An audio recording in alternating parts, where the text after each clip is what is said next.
i-share ko sa inyo yung susuotin ko din sa Pampanga.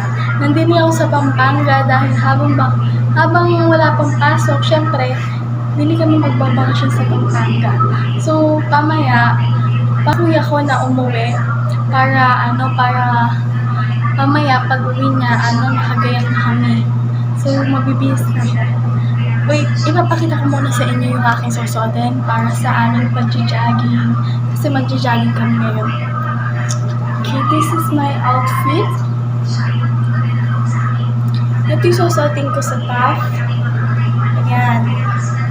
Ayan siya, yung susuotin ko. Siyempre, jogging nga lang. So, ito. Ito yung pambaba ko. Guys, ang cute niya.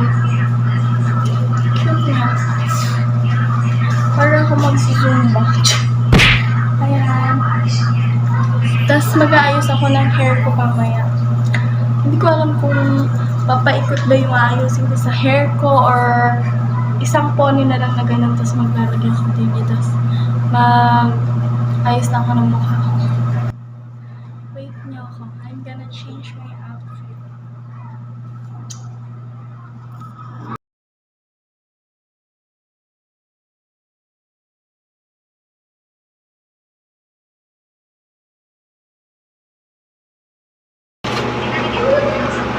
This is my outfit today.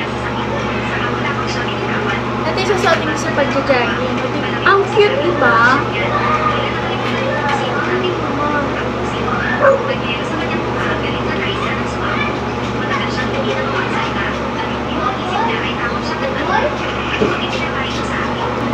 Ito yung susuotin ko, guys. So, itatali ko lang yung buhok ko. Siyempre, para pag pinagpawisan, hindi na kumain sa buhok ko, diba?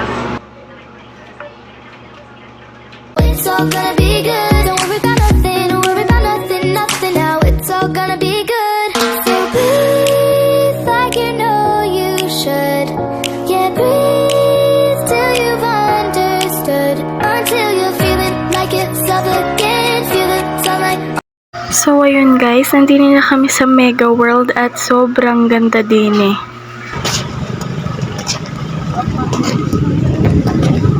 Ganda din. It's all gonna be good. Don't worry about nothing. Don't worry about nothing. Nothing now. It's all gonna be good. So breathe like you know you should. Yeah, breathe till you've understood. Until you're feeling like it's up again. Feel the sunlight on your skin. Keep your heartbeat beating. Go on, breathe in. Hi guys! Papauwi na kami. Nakapag-jogging ako isang beses lang. Tapos naglaro na kami ng playground. Naging bata. Pero inikot ko muna yung buong Mega World. Inikot ko siya. Ang ganda din ang daming magagandang view na pwede mong pag-picturean. Nilakad ko lang yan. Parang walking naman yung pag-ikot ko. Pero yung pag-ikot din sa bungad ng Mega World sa highway, nag-jogging ako. Ito siya yung Mega World.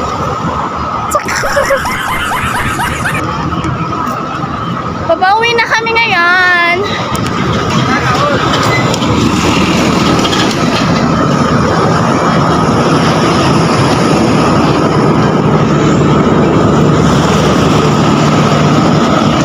Nilakad lang talaga namin kasi hindi na kailangan magmotor kasi sobrang lapit lang talaga ng Mega World sa apartment ng ate ko.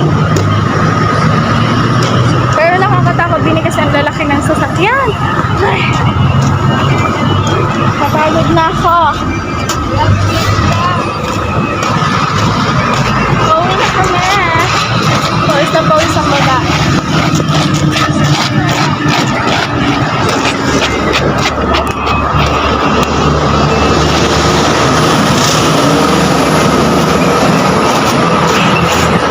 Update ko na lang kayo hanggang sa pag-uwi namin. Bye! So ayun, nakauwi na kami. Thank you for watching everyone.